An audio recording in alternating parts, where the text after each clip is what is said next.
তামুলপুৰৰ ১ নম্বৰ পূব হাউলি গাঁৱৰ বড়ো জনগোষ্ঠীৰ এসময়ৰ সশস্ত্ৰ আন্দোলনকাৰী বৰ্তমান প্ৰাক্তন NDFB কেডাৰ প্ৰদীপ বড়োৱে সোমবাৰে নিজ বাসগৃহত মৃত্যুবৰণ কৰে।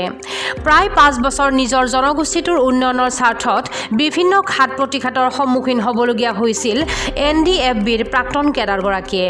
প্ৰদীপ বড়োৰ পিতৃ যোগেন বড়োই জনায় যে সংগ্ৰামৰ সময়ছোৱাত নিজৰ কথা নাভাবি সমগ্ৰ জনগোষ্ঠীটোৰ ন্যায়ৰ হকে যুঁজি বহুবাৰ ভাৰতীয় সেনা তথা আৰক্ষীৰ হাতত বিভিন্ন সময়ত নিষ্পেষিত হ'বলগীয়া হৈছিল।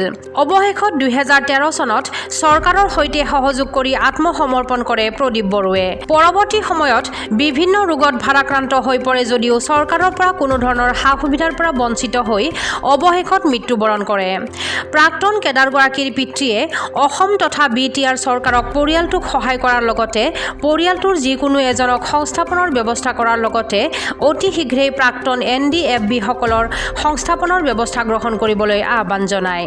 এই প্ৰদীপে বহুত বছৰ এনেকুৱা সংগঠনত গৈ পেলাই তেখেতে ৰাইজৰ কাৰণে বা নিজৰ হেৰিৰ কাৰণে গৈছিলে।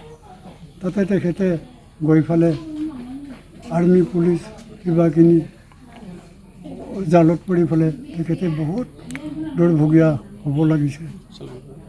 আৰু তাৰ উপৰিও তেখেতে চিলিণ্ডাৰ কৰিছিলে। এই চিলিণ্ডাৰ কৰাৰ পিছতো তেখেতে আৰ্মি পুলিচৰ লগত হেৰেছমেণ্ট পাই পেলাই তেখেতে নিজৰ জীৱন আধৰুৱা কৰি পেলাই আমাৰ এই ঘৰখন দুখীয়া ঘৰখন এৰি যাবলগীয়া বাধ্য হ'ল।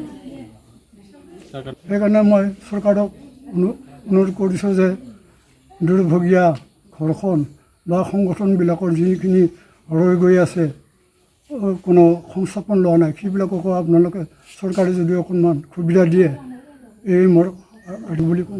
আমাৰ ঘৰখনত মোৰ ল'ৰা আছে, 3জন ল'ৰা আছে। সিহঁতৰ এনেকুৱা হাজিৰা কামলা কৰি পেলাই ঘৰখন চলায়। তাৰ কাৰণে চৰকাৰে আমাৰ দুখীয়া পৰিয়ালক কিবা সংস্থাপন কিবা কিনি যদি চৰকাৰে দিয়ে তাকে মই কামনা কৰি পেলাই আমাৰ আসাম চৰকাৰক মই ধন্যবাদ। আৰু মই কৈছোঁ BTR চৰকাৰে যিহেতু আমাৰ এই দুখীয়া পৰিয়ালক যিকোনো এটা সহায় সাহায্য বা কিবা এটা সংস্থান দিলে আমি নিশ্চয় সুখী হ'ম বুলি। তামুলপুৰৰ পৰা নিত্যানন্দ দাসৰ ৰিপৰ্ট, নেক্সটা নিউজ, গুৱাহাটী।